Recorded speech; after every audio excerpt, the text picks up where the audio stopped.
किसी स्थान पे सावधान रैली होगी, क्योंकि अब दिमाग में आपको होगा कि सावधान रैली क्या है ना? ये आप लोगों को बताना पड़ेगा। महात्मा ज्योतिबा फूले के विचार को, उनकी लड़ाई को, सावित्रीबाई फूले के विचार को, छत्रपति साहू जी, महाराजा सुहेलदेव जी, बाबा साहब डॉक्टर अम्बेडकर और कांशीराम जी के विचार को हम लोगों को, जो नई जनरेशन आ रही है, हमको गांव-गांव जाकर के ये बताना पड़ेगा और समझाना पड़ेगा कि देखो हम सावधान यात्रा क्यों। आज़ादी के 75 साल हो गए और सन 52 से हम लोग, हमारे बाप दादा हम लोग वोट दे रहे हैं।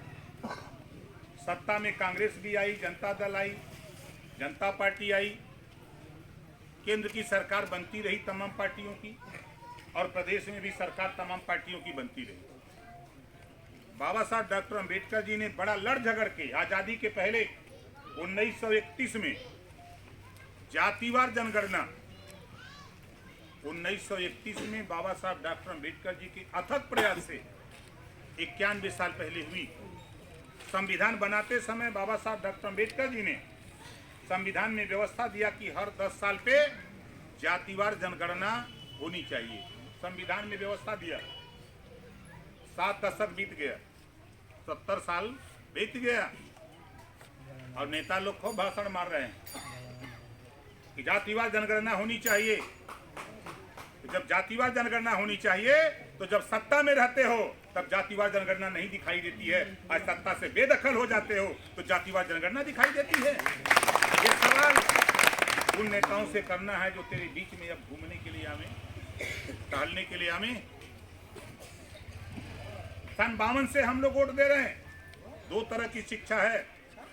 शिक्षा में सुधार की बात तो सड़क पे होती है, लेकिन सदन के अंदर नहीं होती।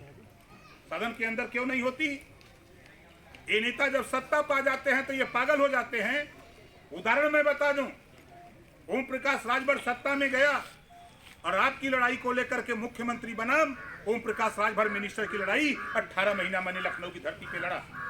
बोलो लड़ा कि नहीं लड़ा था? 18 महीना। और 2 बार गृह मंत्री और मुख्यमंत्री के बीच हमारी पंचायत हुई। हमने कहा कि नहीं, देश में जब परीक्षा होती है नौकरी के लिए, कोई लड़का वांट भरता है, एक प्राइवेट में पढ़ने वाला, एक सरकारी स्कूल में पढ़ने वाला, तो परीक्षा में पेपर 1 आता है।